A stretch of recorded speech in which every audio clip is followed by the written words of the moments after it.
শত শত বছর আগের কথা। সুদূর মরক্কোর এক গ্রামে একজন মানুষ বাস করতেন, যার নাম ছিল আল্লামা আবদুল্লাহ।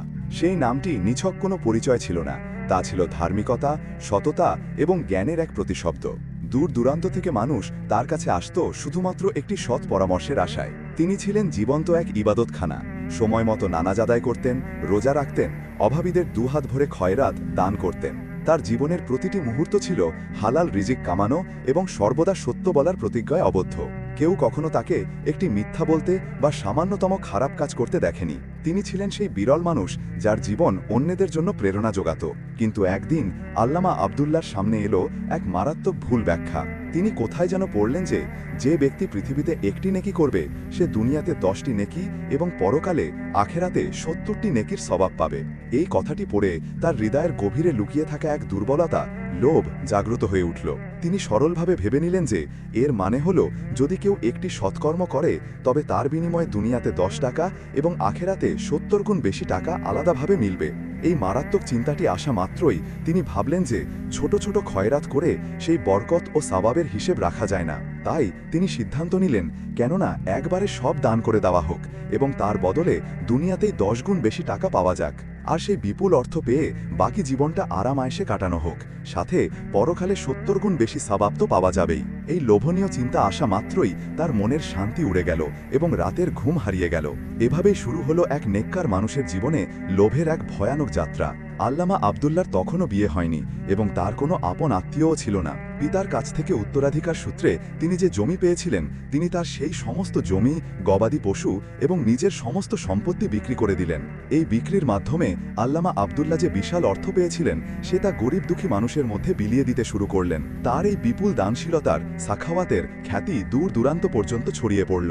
আশেপাশের গ্রাম এবং দূর দূর থেকে আসা অসহায় ও অভাবী মানুষজন তার কাছে আসত এবং প্রচুর পরিমাণে খয়রাত পেয়ে মন থেকে তাকে দোয়া দিতে দিতে সেখান থেকে চলে যেত। লোকেরা আল্লামা আবদুল্লাহর এই অভূতপূর্ব দানশীলতা দেখে খুবই আশ্চর্য হতো। তারা যখন এই দানের পেছনের আসল কারণ জিজ্ঞেস করত তখন তিনি কোনো না কোনো অজুহাত দেখিয়ে তাদের টুকিয়ে দিতেন এবং আসল কথাটি কাউকে বলতেন না। গ্রামবাসীদের তখন এই ধারণা হয়েছিল যে আল্লামা আবদুল্লাহ হয়তো এখন গ্রাম ছেড়ে গভীর জঙ্গলের দিকে যাবেন কিংবা কোনো পাহাড়ের গুহায় বসে কেবল আল্লাহর ইবাদত করবেন। কিন্তু এমন কিছুই ঘটল না। আল্লামা আবদুল্লাহর সব অর্থ শেষ হয়ে গিয়েছিল। তিনি শুধু নিজের একান্ত খরচের জন্য সামান্য কিছু টাকা আলাদা করে রেখেছিলেন। এখন তিনি অধীর আগ্রহে সেই অপেক্ষা করতে লাগলেন যে কখন তাকে তার দানের বদলে 10 গুণ বেশি অর্থ মিলে যাবে, কারণ তার দৃঢ় বিশ্বাস ছিল যে দুনিয়াতেই তিনি এর বদলে 10 গুণ বেশি টাকা পাবেন। তারপর তিনি বিপুল অর্থের মালিক হয়ে যাবেন এবং সেই সমস্ত টাকা দিয়ে প্রচুর জমি কিনবেন অথবা কোনো বড় ধরনের ব্যবসা শুরু করবেন। দিনগুলো এভাবেই কেটে যেতে থাকলো এবং আল্লামা আবদুল্লাহ তার কাঙ্ক্ষিত সম্পদের অপেক্ষা করতে থাকলেন। কিন্তু তিনি তার দান করা টাকার 10 গুণ তো দূরের কথা, এখনো পর্যন্ত একটি পয়সাও পেলেন না। তিনি প্রতিটি দিন অপেক্ষায় কাটাচ্ছিলেন কিন্তু কোনো আশার আলো দেখতে পাচ্ছিলেন না। ধীরে ধীরে তিনি হতাশ হতে শুরু করলেন। তার নামাজ আদায় করার আগ্রহ কমে আসতে থাকলো এবং তিনি সব সময় চিন্তিত ও মনমরা হয়ে বসে থাকতেন। তার মনে শুধু এই দুশ্চিন্তাটা থাকতো যে এখন তার জীবনে কি হবে, বাকি জীবনটা কিভাবে পার করবেন, কারণ তিনি কোনো কাজও জানতেন না। লোকেরা আল্লামা আবদুল্লাহর এই বিশাল পরিবর্তন দেখে খুব অবাক ছিল।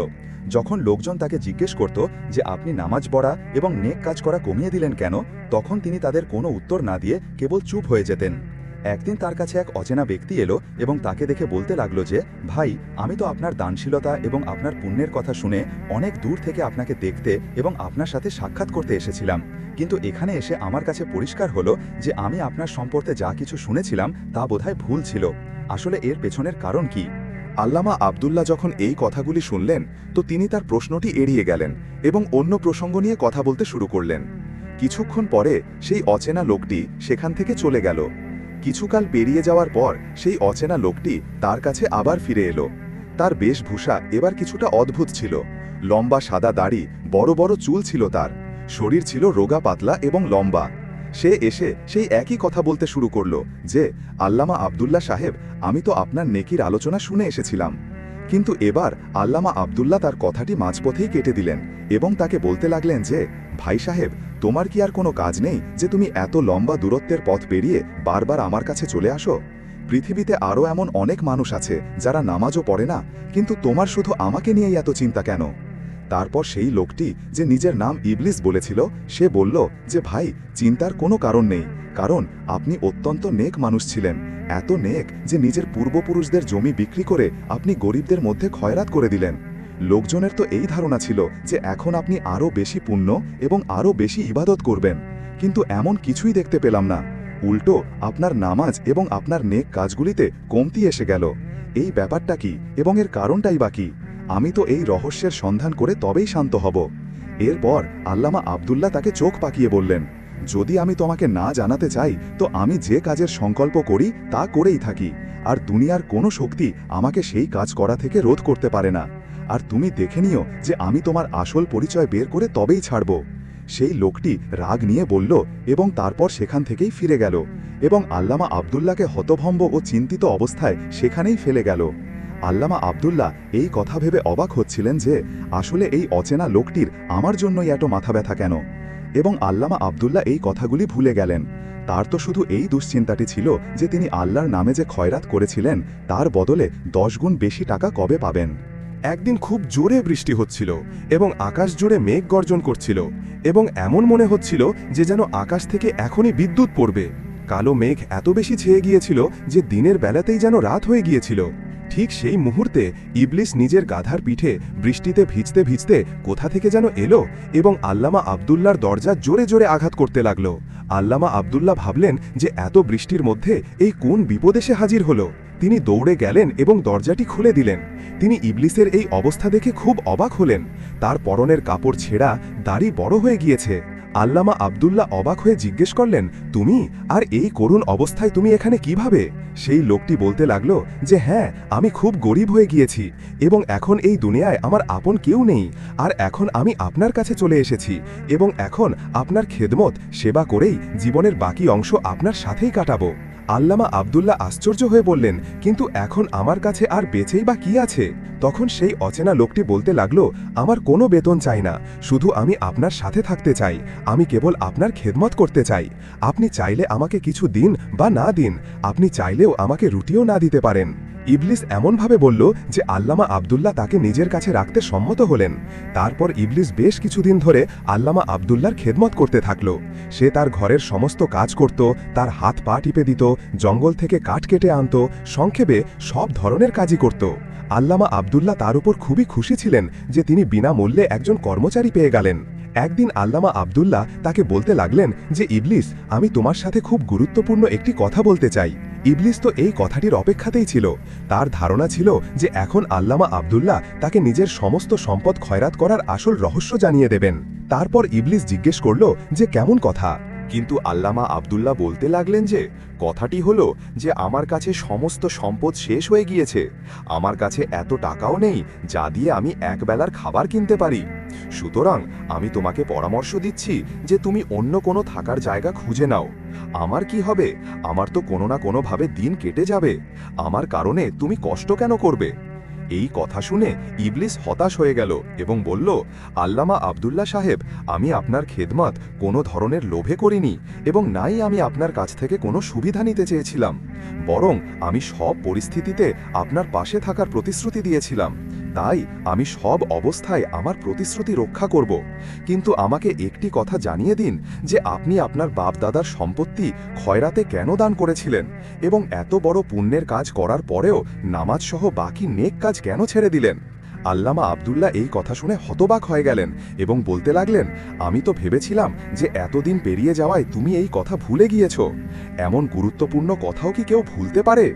আল্লামা আব্দুল্লাহ সাহেব, আমি এত দিন ধরে আপনার খেদমত করলাম, আমি আপনার কাছে বেতন বা অন্য কোনো বস্তু চাইনি, শুধু আপনি আমাকে এই কথাটির রহস্য বলে দিন যে আপনি আপনার বাপদাদার সম্পত্তি খয়রাতে কেন দান করে দিলেন। আপনি কি আমাকে শুধু এতটুকু কথা জানাতে পারেন না? ইবলিস অত্যন্ত দুঃখিত করে আল্লামা আব্দুল্লাহকে এই কথাটি বলল যে আল্লামা আব্দুল্লাহ এই কথাগুলি শুনে নরম হয়ে গেলেন। তারপর আল্লামা আব্দুল্লাহ সমস্ত ঘটনাটি তাকে শোনালেন এবং বললেন, আমার ধারণা ছিল যে আল্লাহর পথে খয়রাত করার পর তার থেকে 10 গুণ বেশি আমাকে মিলে যাবে এবং আমি ধনী হয়ে যাব, কিন্তু এত মাস অপেক্ষা করার পরেও এই করুণ অবস্থা যে এখন উপোস দেওয়ার পরিস্থিতি এসেছে। ইবলিশ গভীর মনোযোগ দিয়ে তার কথা শুনতে থাকল। যখন আল্লামা আব্দুল্লাহ তার কথা শেষ করলেন তখন ইবলিস বলল, আপনি কি কারো কাছ থেকে এই কথাটির সত্যতা নিশ্চিত করিয়েছিলেন যে এই কথাটি সত্যি?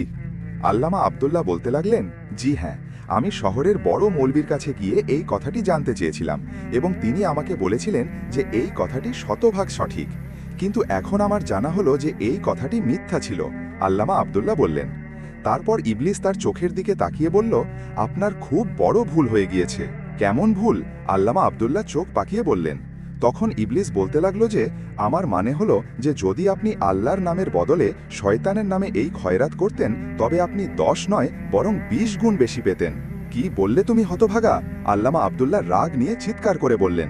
চিৎকার করার কোনো প্রয়োজন নেই, আপনি শুধু আমার কথা শুনুন। ইবলিস বলল, আমার তোমার কোনো কথা শুনতে হবে না, আমার চোখের সামনে থেকে দূর হয়ে যাও, আমার তো তোমাকে শয়তানের অনুচর মনে হচ্ছে। আল্লামা আব্দুল্লাহ রাগ নিয়ে না জানি কি বলতে বলতে সেখান থেকে চলে গেলেন। তারপর ইবলিস এই পরিস্থিতিতে ভালো মনে করল যে চুপচাপ সেখান থেকে চলে যাওয়া হোক। ফলস্বরূপ সে নীরবে উঠে সেখান থেকে চলে গেল। আর আল্লামা আব্দুল্লাহ রাতভর তার বলা কথাগুলি নিয়ে চিন্তা করতে থাকলেন। যদি আল্লাহর নামের বদলে শয়তানের নামে নেকি করা হয় তো সে 20 গুণ বেশি পাবে, 20 গুণ বেশি। এই কথাগুলি ভেবে লোভে তার চোখ আরও বড় হতে থাকল। সে যত বেশি ভাবত তার মুখে ততই জল আসতে থাকত। আল্লামা আব্দুল্লাহ পুরো রাত জেগে থাকলেন। সকালে উঠলেন তো তার চোখ লাল হয়ে গিয়েছিল এবং ইবলিসও সকাল হতেই সেখানে ফিরে এলো। তার চোখে ছলনার মক্কারির এক বিশেষ চমক ছিল।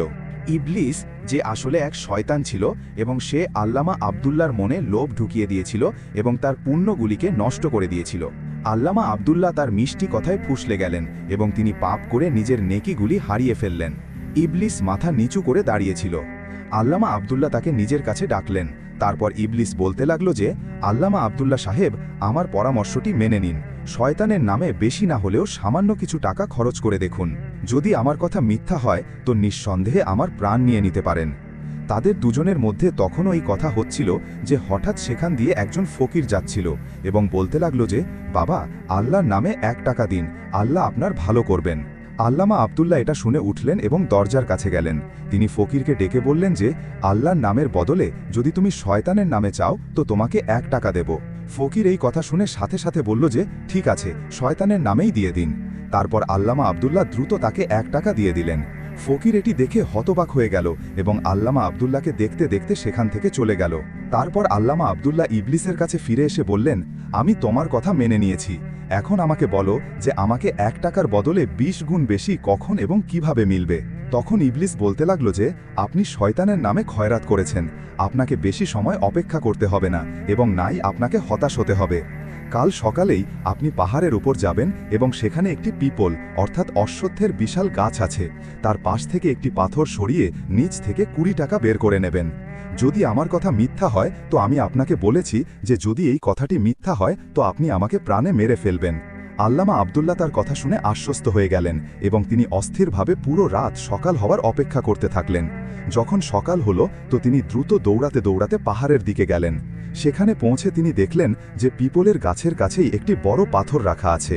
তিনি সেখান থেকে সেই পাথরটি সরালেন তো সেখানে সত্যিই 20 টাকা ছিল। তিনি সেই টাকাটি তুলে নিলেন এবং এখন আল্লামা আব্দুল্লাহর আনন্দের কোনো সীমা ছিল না। তিনি আনন্দে দৌড়াতে দৌড়াতে বাড়ি ফিরে এলেন। বাড়ি এসে দেখলেন তো ইবলিস ঘরে ছিল না। তারপর আল্লামা আব্দুল্লাহ নিজের প্রতিদিনের এই অভ্যাস গড়ে তুললেন যে তিনি রোজ শয়তানের নামে খয়রাত বিতরণ করতে লাগলেন। দূর দূর থেকে ফকিরেরা আসত এবং শয়তানের নামে খয়রাত পেয়ে সেখান থেকে চলে যেত। এখন তো আল্লামা আব্দুল্লাহ নাই আল্লাহর ভয় ছিল এবং নাই নিজের আশেপাশের মানুষের কাছ থেকে কোনো লজ্জা। লোভ তাকে নির্লজ্জ করে দিয়েছিল এবং লোকেরা তার এই করুণ অবস্থা দেখে খুব অবাক ছিল। লোকেরা তার কাছে এই পরিবর্তনের কারণ জানতে চাইল, কিন্তু তার কাছে দেওয়ার মতো কোনো উত্তর ছিল না। তিনি তো শুধু 20 গুণ টাকা বেশি পাওয়ার জন্য সব সময় চিন্তা করতেন। আল্লামা আব্দুল্লাহর কাছে প্রচুর সম্পদ জমা হয়ে গিয়েছিল, কিন্তু শয়তান তাকে এমনই পাগল করে দিয়েছিল যে তার মন ভরছিলই না। সে সব সময় আরও বেশি পাওয়ার লোভে থাকত। কেউ সত্যি বলেছে যে লোভী মানুষের পেট কখনো ভরে না। আর তারপর ইবলিস নিজের প্রাণ বাঁচানোর কথা ভাবল। একদিন সে আল্লামা আব্দুল্লাহকে বলতে লাগলো যে, আল্লামা আব্দুল্লাহ সাহেব, আপনি প্রতিদিন পিপল গাছের দিকে যান। আমার ভয় হচ্ছে যে কেউ আপনার উপর সন্দেহ না করে বসে এবং কোথাও অন্য কেউ আপনার আগে গিয়ে সেখান থেকে টাকা না তুলে নেয়। তো তারপর কি করা উচিত? আল্লামা আব্দুল্লাহ অবাক হয়ে জিজ্ঞেস করলেন। আমার পরামর্শ হলো যে আপনাকে একবার এত সম্পদ দেওয়া হোক যে আপনার আর দ্বিতীয়বার দরকারই না থাকে। আল্লামা আব্দুল্লাহ আশ্চর্য হয়ে জিজ্ঞেস করলেন, কিন্তু সেটা কিভাবে? ইবলিস বলল, তা এভাবে যে আমি যা বলবো তা আপনি করতে থাকবেন, আমাকে কোনো প্রশ্ন করবেন না, নয়তো আপনার এবং আমার সম্পর্ক শেষ হয়ে যাবে। আল্লামা আব্দুল্লাহ বললেন, আরে আমাকে বলো। লোভের চোটে আল্লামা আব্দুল্লাহর মুখ থেকে লালা ঝরছিল। তারপর ইবলিস বলতে লাগলো, এই নিন, এই টুপিটি পরে নিন এবং আমার সাথে চলুন। এই টুপি পরলে আপনি পৃথিবীর মানুষের চোখের আড়ালে চলে যাবেন। আপনাকে কেউ দেখতে পারবে না, কিন্তু আপনি সবাইকে দেখতে পারবেন। আল্লামা আব্দুল্লাহ এখন শয়তানের অনুচর হয়ে গিয়েছিলেন এবং তিনি শয়তানের প্রতিটি আদেশ মানার জন্য প্রস্তুত ছিলেন। তিনি শয়তানের দেওয়া টুপিটি পরে নিলেন। ইবলিস তাকে সাথে চলতে বলল, তো তিনি তার সাথে হাঁটতে শুরু করলেন। যখন তারা বাইরে বের হলেন তো গলি বাজারে মানুষ চলাফেরা করছিল, কিন্তু তাকে কেউ দেখতে পারছিল না। তারা চলতে চলতে সুলতান ফাহাদের প্রাসাদ পর্যন্ত পৌঁছে গেলেন এবং কোনো বাধা ছাড়াই তারা প্রাসাদে প্রবেশ করলেন। প্রাসাদে সুলতানের সিপাহী, চাকর, গোলাম সবাই নিজের নিজের কাজে ব্যস্ত ছিল, কিন্তু তাদের কেউ দেখতে পারল না। সুলতান নিজের কামরায় বসে খাবার খাচ্ছিলেন। শয়তান তাকে এক কোণে আটকে বলল যে, এখন মজা দেখুন। আল্লামা আব্দুল্লাহ প্রাসাদের সাজসজ্জা দেখে পাগল হয়ে যাচ্ছিলেন। তার হৃদয়ে এই লোভ আসছিল যে তিনি প্রাসাদের সমস্ত সম্পদ একত্র করে নিজের সাথে নিয়ে যান। তিনি তখনও ভাবছিলেনই যে তিনি দেখলেন যে সুলতান খাবার খাওয়ার সময় নিজের বাঁ হাত দিয়ে জলের গ্লাস তুলছিলেন। তো শয়তান সাথে সাথে গ্লাসে থুতু ফেলে দিল। যখন আল্লামা আব্দুল্লাহ এটা দেখলেন তো তিনি সুলতানের হাত থেকে সেই জলের গ্লাসটি ফেলে দিলেন। সুলতান এই বুঝলেন যে হয়তো তার হাত কেঁপে গিয়েছিল। যখন শয়তান এটা দেখল যে আল্লামা আব্দুল্লাহ তার হাত থেকে জলের গ্লাস ফেলে দিয়েছে, তো শয়তান বলতে লাগলো, আমি তোমাকে বলেছিলাম যে আমার কোনো কাজে হস্তক্ষেপ করো না। সুলতান আবার বাঁ হাত দিয়ে জলের গ্লাস তুললেন। শয়তান আবার জলে থুতু ফেলে দিল এবং আবার আল্লামা আব্দুল্লাহ সেই জলের গ্লাস ফেলে দিলেন। এইবার শয়তানের ধৈর্যের বাঁধ ভেঙে গেল এবং সে আল্লামা আব্দুল্লাহকে বলতে লাগলো যে আমি তোমাকে বলেছিলাম যে আমার কোনো কাজে দখল দিও না। যদি এখনও তুমি বিরত না হও তো তোমার জন্য এটা ভালো হবে না। আল্লামা আব্দুল্লাহ যদিও লোভে অন্ধ হয়ে গিয়েছিলেন, কিন্তু তখনও তার ভেতরে পুণ্যের কিছু রেশ বাকি ছিল। তারপর তিনি শয়তানের কথা শুনে চুপ হয়ে গেলেন। সুলতান খাবার খাওয়ার আগে বিসমিল্লাও পড়েননি। তারপর শয়তান তার খাবারে থুতু ফেলে দিল এবং তৃতীয়বারের মতো আবার তিনি বাঁ হাত দিয়ে জলের গ্লাস তুললেন যে শয়তান আবার এর গ্লাসে থুতু ফেলে দিল। সুলতান তখনও জল পান করতে চাইছিলেন যে আল্লামা আব্দুল্লাহ আর নিজেকে ধরে রাখতে পারলেন না এবং তিনি আবার জলের গ্লাসটি নিচে ফেলে দিলেন এবং খাবারের দস্তরখানও উল্টে দিলেন। এবার শয়তানের শোহের সীমা পেরিয়ে গেল। সে আল্লামা আব্দুল্লাহর মাথার উপর থেকে সেই টুপিটি নামালো এবং সেখান থেকে পালিয়ে গেল। সুলতান হঠাৎ দেখলেন যে একজন অচেনা লোক হঠাৎ তার পাশে দাঁড়িয়ে আছে। সুলতান এই দৃশ্য দেখে রাগ নিয়ে বললেন যে, তুই কে এবং তোকে এখানে আসার অনুমতি কে দিল? এখন আল্লামা আব্দুল্লাহ নিশ্চিত হয়ে গেলেন যে সুলতান তাকে ফাঁসি দেবেন।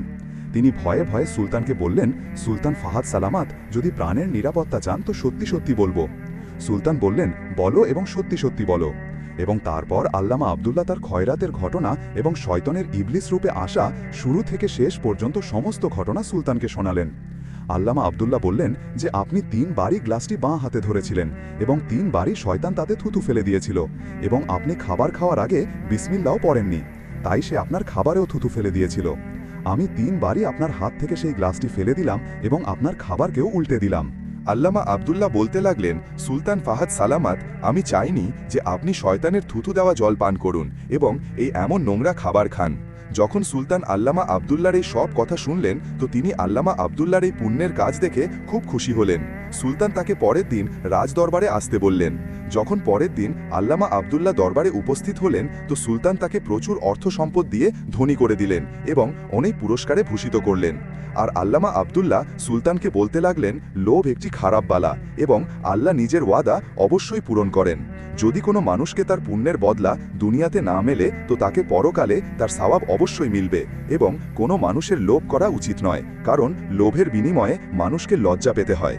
এবং তারপর আল্লামা আব্দুল্লাহ শয়তানের নামে করার কারণে যে দৌলত তার কাছে জমা হয়েছিল তা সব গরিবদের মধ্যে বাঁটে দিলেন। তিনি আল্লাহ পাকের কাছে সত্যিকারের মন দিয়ে তওবা করলেন এবং আগের থেকেও বেশি নেক কাজ করতে শুরু করলেন এবং লোকেরা এই ঘটনাটি শত শত বছর ধরে মনে রাখল।